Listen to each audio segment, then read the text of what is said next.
नमस्कार दोस्तों, आज हम जानेंगे बुधवार प्रदोष व्रत सन 2026। आज जरूर करें ये उपाय, शिव जी करेंगे हर इच्छा पूरी। 15 अप्रैल बुध प्रदोष पूजा का शुभ मुहूर्त, विधि और महा उपाय और बुधवार प्रदोष व्रत कथा। आज यानी 15 अप्रैल सन 2026 को बुध प्रदोष व्रत है। ज्योतिष शास्त्र के अनुसार जब प्रदोष व्रत बुधवार के दिन पड़ता है तो उसे बुध प्रदोष कहा जाता है, क्योंकि बुधवार का दिन भगवान श्री गणेश जी को समर्पित है। इसलिए आज के दिन शिव परिवार की पूजा करने से विशेष लाभ मिलता है। माना जाता है कि आज के दिन सच्चे मन से मांगी हुई हर मुराद भोलेनाथ पूरी करते हैं। प्रदोष व्रत की पूजा हमेशा शाम के समय यानी प्रदोष काल में की जाती है। पंचांग के अनुसार आज का मुहूर्त इस प्रकार है। तारीख 15 अप्रैल सन 2026। पूजा का सबसे शुभ समय शाम 6:01 से लेकर रात 7:31 तक का है। कुल समय 1 घंटा 30 मिनट।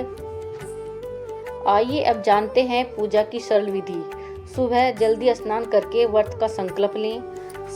शाम शुभ मुहूर्त शुरू होने से पहले पूजा स्थान पर शिवजी, माता पार्वती और नंदी की प्रतिमा स्थापित करें। अभिषेक सबसे पहले शिवलिंग को गंगाजल, दूध, दही, शहद और घी से अभिषेक करें। भगवान को बेलपत्र, धतूरा, अक्षत और फूल चढ़ाएं। पाठ करें, शिव चालीसा और प्रदोष व्रत कथा पढ़ें। ओम नमः शिवाय का निरंतर जाप करें। बुधवार प्रदोष व्रत के लाभ। यह व्रत करने से न केवल मानसिक शांति मिलती है, आपकी बुद्धि और वाणी में भी सुधार आता है। आर्थिक परेशानियां और कर्ज से मुक्ति मिलती है। शादीशुदा जीवन में सुख शांति बनी रहती है। आज का विशेष उपाय। बुधवार प्रदोष के दिन एक विशेष उपाय जरूर करें। शिवलिंग पर मुट्ठी भर हरा मूंग और अर्पित करें।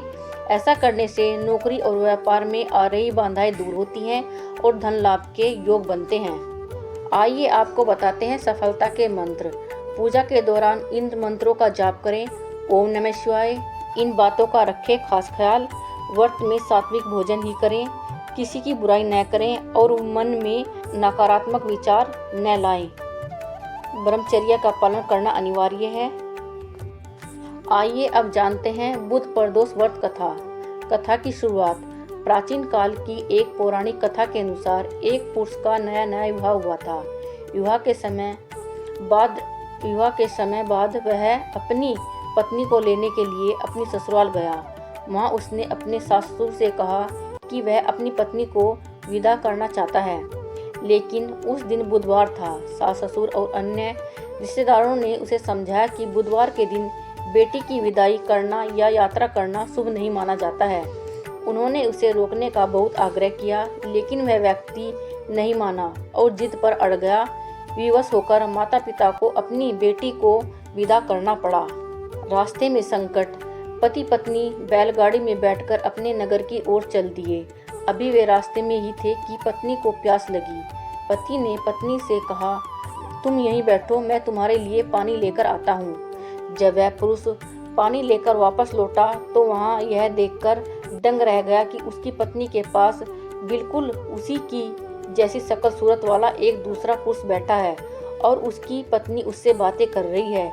वह दूसरा पुरुष बिल्कुल उसका हमशक्ल था। असली पति क्रोधित हो गया और बोला, तू कौन है जो मेरी पत्नी के पास बैठा है? तभी वह दूसरा पुरुष जो भगवान का रूप था बोला, यह मेरी पत्नी है, मैं अभी इसे ससुराल से विदा कराकर ला रहा हूँ। दोनों के बीच घोर विवाद होने लगा। वहाँ भीड़ इकट्ठा हो गई। सिपाही भी आ गए। दोनों पुरुष एक जैसे दिखते थे, इसलिए कोई भी फैसला नहीं कर पा रहा था कि असली पति कौन है। पत्नी भी असमंजस में थी कि उसका वास्तविक पति कौन है। पश्चाताप और प्रार्थना। अपनी आंखों के सामने अपने जैसी सूरत वाले व्यक्ति को देखकर वह पुरुष घबरा गया। उसे अपनी गलती का एहसास हुआ कि उसने अपने बड़ों की बात नहीं मानी और बुधवार को यात्रा की। वह दुखी होकर मन ही मन भगवान शिव से प्रार्थना करने लगा, हे भोलेनाथ, मुझे क्षमा कर दीजिए। मुझे बड़ी भूल हो गई है कि मैंने शुभ अशुभ का विचार नहीं किया, मेरी रक्षा करें। जैसे ही उस व्यक्ति ने सच्चे मन से भगवान शिव की प्रार्थना की, वह दूसरा हमशक्ल पुरुष अंतर्ध्यान हो गया। वह व्यक्ति समझ गया कि यह भगवान की माया थी। जो उसे उसकी गलती का बोध कराने के लिए रची गई थी। इसके बाद पति पत्नी ने सुखपूर्वक अपनी यात्रा पूरी की और घर पहुंचकर नियम पूर्वक बुध प्रदोष व्रत करना शुरू किया।